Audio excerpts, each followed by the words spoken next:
Hi friends, welcome to Geography Lecture 3. It is continuation of our last class geomorphology. Here we are going to know about how the continents are formed and what is their evolution and what is their condition earlier and now. What will be the in the future condition, we can get some understanding with these topics. So first there was a pre-Cambrian era.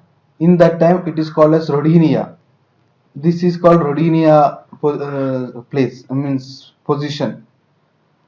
This is called pre-Cambrian era time. So in this time, the complete continents are in one place. Means there is no gap between the continents. You can see here, South China, Laurasia, Greenland, South Pole, Antarctic Craton, South African Craton, India is here. Means it is like a whole solid block. There is no gap between the continents. But this Rodinia was got a breakup in the time of Paleozoic era. So here you can see Paleozoic era. India is here. Madagascar, it was a joining part of India earlier. It was separated when India is moving towards the eastern side. During that time, it was separated and it stood at near to Africa. So we can see now that Madagascar is near to the Africa. And here it is India. Here is South China, Australia. You can see the positions are very much different. It is not like now. This is the time of a Paleozoic era. So there is some evolution. There is some process happened to be in this situation now. Next, Mesozoic era. This is again the breakup time. Means you can see that in Paleozoic era the Rodinia was breakup. Again it was combined and formed to a Pangaea. It is called as a supercontinent. During this time you can see this is Mesozoic era. During this time here the Eurasia, here it is Africa, and Africa is beside the India. Here you can see and South America, North America. There is again a single block of continents. It was happened. Only one single block of continent and one single block of ocean. So it is called as supercontinent. And later this Pangaea, this supercontinent also is broken into two parts. It is called Laurasia and Gondwana. So India is a part of Gondwana. Here you can see this is India. It is the part of Gondwana this time, and you can see this Tethys Sea. This Tethys Sea is itself now it is Mediterranean Sea because this complete Gondwana is moving towards easternwards, and during this movement of easternwards, this Tethys Sea is compressed between the Laurasia and Gondwana. So you can see the Mediterranean Sea. It is look like it was blocked by the Europe and African continents. You can that is the reason you can see there is a blocked Mediterranean Sea. Okay, this Tethys Sea is itself blocked and it formed as a Mediterranean Sea.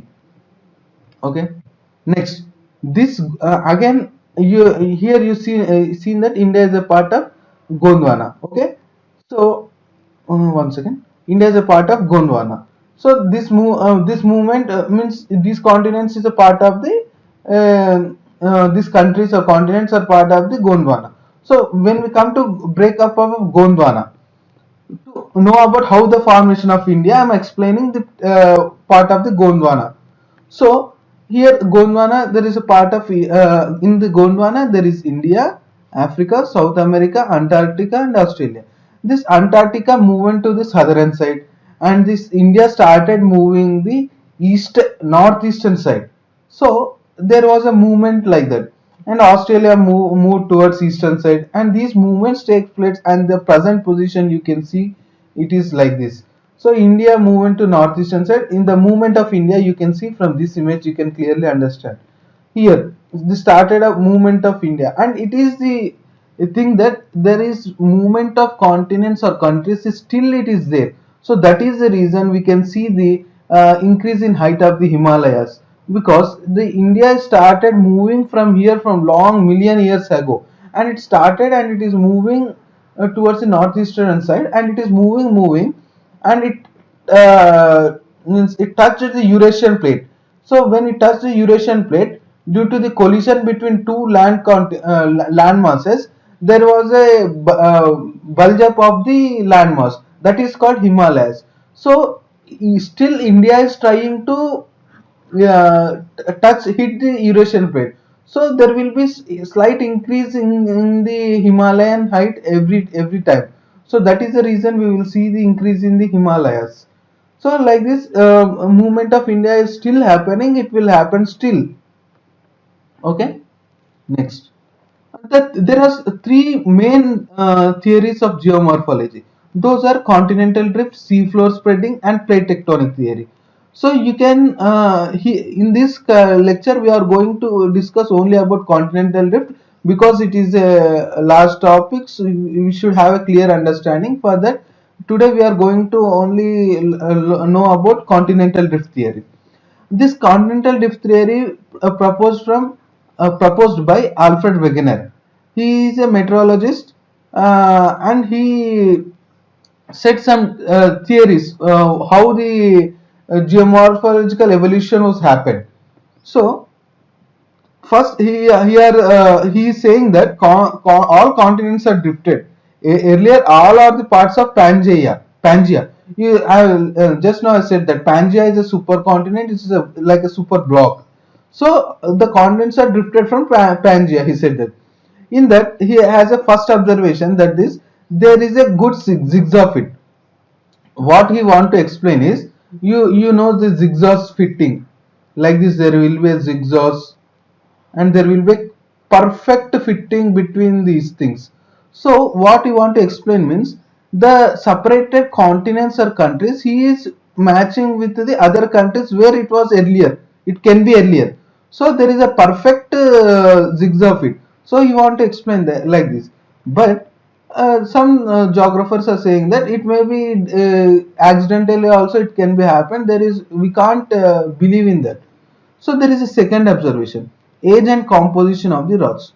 So you know that these continents or countries, means South America, South Africa, these continents or countries, earlier these was at one place. So the rocks or the compositions and age of the rocks should be similar. If it is here and here, you see here once, here and here, if there is a rock, the air should be and composition should be same because these are earlier at same place. So now it moved into different positions, but what he done means the age and composition of the rocks he studied, it was matching with the as his expectations. So you want to set the second observation based on the age and composition of the rocks. These type of theories you can expect in the mains exam of UPSC also. Next, what is the third observation? Fossil evidences. So you know there is a particular animals can alive in certain locations itself. So suppose there is a example, there is an elephant. So the South African region there will be more elephants, and near to that also there is a chance of staying because the climatic conditions will be similar to that of. So based upon the fossil evidences, their fossils evidences, you want to know that earlier these are at one part and these are separated now. This is his third observation. Next, the last observation is paleoclimatic evidences or glacial evidences. This you can know from this figure. Here, what you want to say is earlier those are all at one position. Means India, Antarctica, South America, and Africa all are at one position. So there will be a same climatic conditions and glacial evidences. So you want to explain that these means India, South America, Africa, these are all at one place. So the climatic or glacial evidences are similar. So these are earlier one part and these are separated from that continental and these got drifted. So you want to explain these with these observation. You want to explain the continental drift theory. This is about the continental drift theory, but there are so many limitations that the drifting, this huge drifting, it is not easy, like as you explained, and there is so many limitations which we will let you know in our next geography class. With that and sea floor spreading and plate tectonic theory also we will able to learn in next class. By that we can complete the geomorphology syllabus. uh, and thanks for watching for today. We'll meet in our next class of geography. Thank you very much. Please comment, subscribe and share, and you can also provide your suggestions through mail also, at the mail id academy.kdg@gmail.com. Thank you very much.